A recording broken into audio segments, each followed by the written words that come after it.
Hello out there, and today we are taking a look at the third and final of the SRM knives that I have checked out in the past few months. This one is the 1168.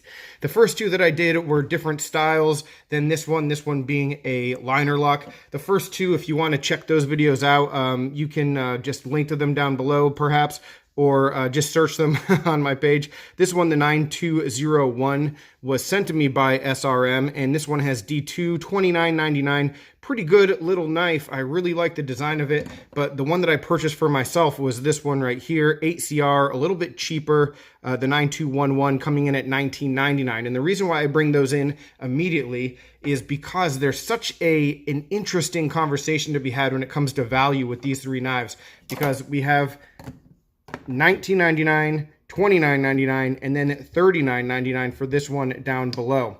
This one here was sent to me by SRM as well. It's actually going to be part of a giveaway that is done on Instagram in order to, I guess, promote the knife. They wanted to send it my way to check out, so everybody wins, that sort of thing. And the 1168 being the most expensive of the three, the big question before we get into any of the details is it the best of the three? And the answer, in my opinion, is 100% yes. So again, just a very interesting conversation when it comes to what you value when you look at the price range of these three knives and try to decide for yourself which one is the one that you prefer the most. So we're going to talk about all that stuff today. Let's get started though with just the basics about this one and the overall size comparisons and some of the really great things about it and some of the things that maybe aren't so great. So the size comparisons, as you can see right here, we have a cutting edge that is just a little bit shy of 3.5 inches, right around 3.25 inches of cutting edge. Overall length coming in at just shy of 8 inches. So compared to the PM2, here we have that. It's actually pretty darn similar, a little bit shorter overall.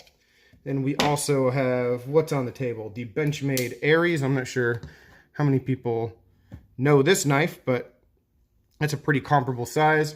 We also have the ZT-0393.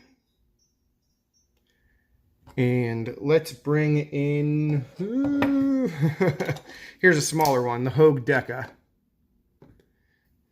All right, so you can get an understanding right there of just what we're looking at in terms of size. The weight on this one, it is a liner lock knife. It has full liners, G10 scales. Let's get the scale and take a look at it and tell you what we're working with if it turns on. Man, I've had the same batteries in this scale for like 3 years, and yeah, still going strong. 4.41 ounces, but it doesn't feel heavy. I mean, a lot of people like to see stuff under the 3-ounce mark. I mean, for a knife this size, I don't think 4.41 ounces is bad at all. You can see on the inside, there's not too much interior machining. There is some weight relief on the show side scale though, so this probably would be a 5-ounce knife if not for that.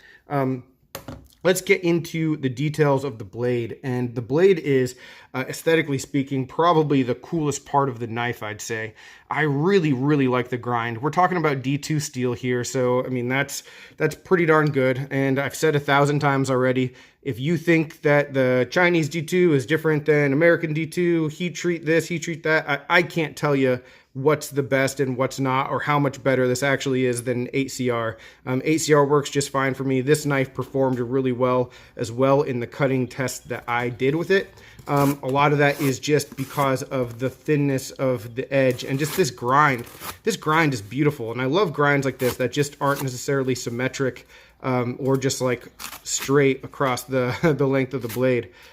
This angle is pretty darn neat, so it does come to a pretty thin termination down here, and it's attractive as well. It's got belly in all the right places, still has a nice tip, so as far as the actual look of it goes, I think that it's a big win. Somebody said that this could be considered a poor man's Arius, and I mean a really poor man's Arius. It's very, very different in terms of material, sure, but maybe overall lines, I can see that, and I can see that if you wanted a knife that sort of has the same basic look, that this could be it.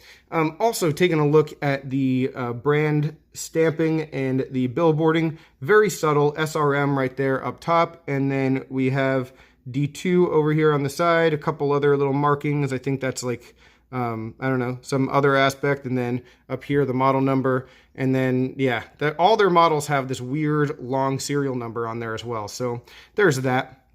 But one good thing that's right next to the SRM logo is the opening hole, and look at like the machining that's done there. So it's really nicely done, a lot of detail there, really easy to get your thumb in there and flick it open, which we'll see in just a second. We also have a very nice ramp leading down to the scales with jimping that is very usable.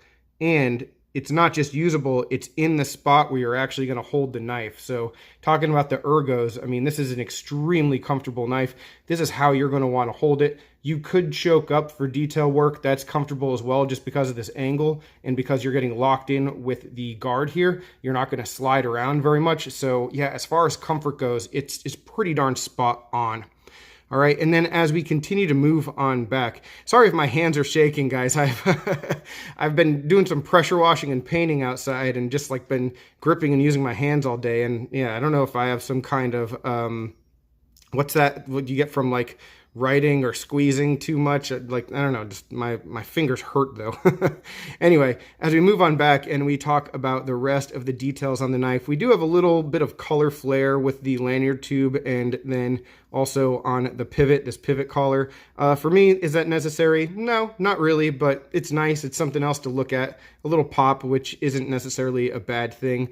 We do have these G10 scales and then these full liners, so good rigidity here. I definitely appreciate that. As far as the G10 goes, it is certainly of a higher quality and traction and caliber than the G10 on either of the other two SRM knives that I have had lately. So it might be a little more basic and plain in that it's just black and doesn't have any like contouring or texturing or any design work within it as these two do.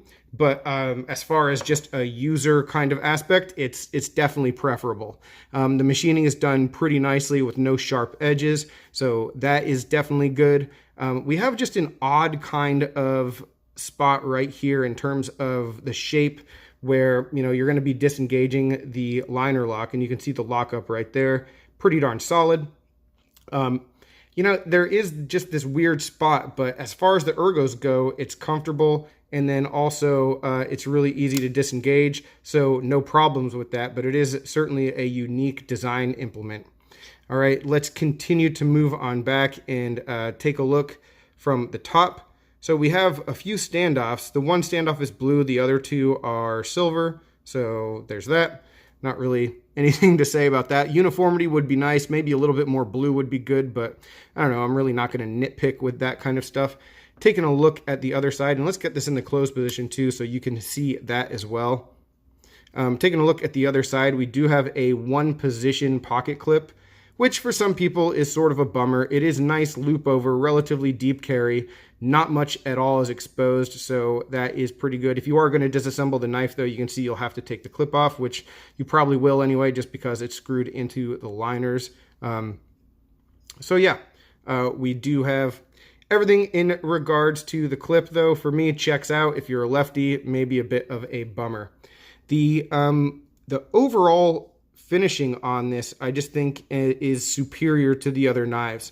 It just feels like a more expensive knife. The action is a little bit better, as we'll get to in just a second. The only nitpick or negative that I can throw out there about it is the same thing that I said about these two, and that if you fiddle with them a lot and you open and close them a lot, the pivot just starts to loosen. And I'm not one for Loctiting stuff that it doesn't already come Loctited.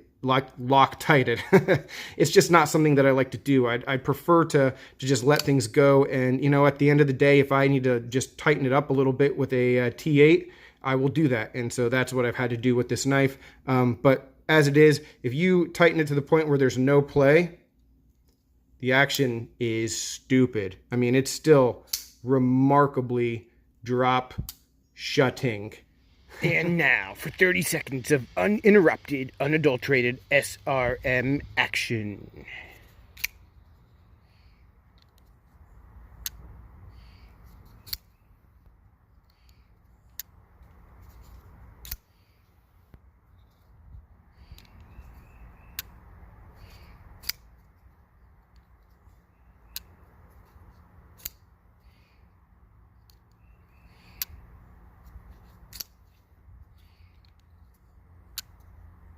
All right. It's good. So, I mean, it definitely has that fidget factor. When we get to the detent, though, the detent, it's pretty snappy to open, but you can shake it out. And I don't know if I'll be able to do this. There you go. You can shake it out with a little bit of force. So that's certainly something that, you want to be aware of. For me, I used to get bothered by that, and so much anymore, I don't know, if it's not going to just fall out, then it really isn't that big of a deal. Sometimes it does affect the opening action where it's just so soft that it doesn't open well, but this still has a good authoritative snap to it and a nice sound to it as well. So I don't really have any big issues. Getting the knife open with the lockup, like I said, solid left and right, solid up and down, so it checks the boxes there. So all that really leaves us to talk about, I guess, is the value point. And that's just what's such, like I said, a captivating conversation, because I really, really liked this knife here up top at $19.99 with 8CR, because for me, what I'm using it for, 8CR is going to be just as fine as D2, and I really like the blade shape, and we talked about the differences between these two knives. So is there value in an extra $10 to get this? When you look at them, when you put them all next to each other and you make the progression from the cheapest to the most expensive, I can 100% see why this costs $10 extra than this, and I can also see why this costs $10 extra than this. So you could rationalize that discussion and have that understanding that, yeah, this is definitely worth $39.99 if this is worth $19.99. Twice the price, sure, but you can see like the difference in the action and some of the machining, and just the quality overall of this knife is superior to these two. But the question that it brings up then is, once we're spending $39.99 on a knife, now we're in a whole different ballpark, right? We're in a different ballpark in terms of the other things across the market that this is going to get compared to. $19.99, not too many other things are going to be as good as this knife for 20 bucks. And then same thing, $29.99 D2 for the people who are all about the steel, pretty good competitive option. Sure, there's other things out there, but, a lot of times we're just going for the design. So here, the big question is, all right, you can get CJRBs, you can get a lot of other knives for under $40. Maybe from a company that is more established and more reputable historically than SRM. So that's the question you've got to ask yourself. I mean, I think bang for your buck, this one might not be, across the market at the top of the list, but compared to their other options, it makes sense that this is a little bit more expensive. Maybe more at the $34, $35 price range, sure. But I can definitely see it, and I can see the value in this knife. But again, that's just going to come down to the beholder. As it is right now, I think these have sold pretty well. They're not in stock on Amazon. They've got like a shipment date, I think, of next month sometime. So, I mean, it was 2-day shipping through Amazon, and now I think there's a little bit of a backlog for that. So I guess they have been relatively popular, or there just weren't that many released. But yeah, it's definitely something to look into, and it definitely a fun tool to cut with, a really good looking one, and the action, man, the action is just on a different level from the other SRMs that I've had, and the Sanrenmus of the past. I mean, this is like pretty much Tucson level of smoothness and dropping shut. So, I mean, that is a pretty good thing to say about it. All right, so like I said, guys, if you're following me on Instagram, there will be a giveaway for this knife in the next week or so. So stay tuned for that. Let me know your thoughts about this. Of the three, which one would you choose if price wasn't an option? Of the three, which one would you choose since price is actually going to be an option? I'd like to hear from you about that, or maybe just your thoughts on SRM in general. How do you feel about the company? Do you feel that their new direction with proprietary original models like this is something that you're willing to invest in? Or are you, sort of staying away from them? Anything about them, I'd like to have that conversation. So let me know. And any other questions, comments, complaints, suggestions, let me know about that in the comments as well. Thank you one more time to SRM for sending this my way and giving me the opportunity to give this one away. All right. Take care, guys. Have a good one.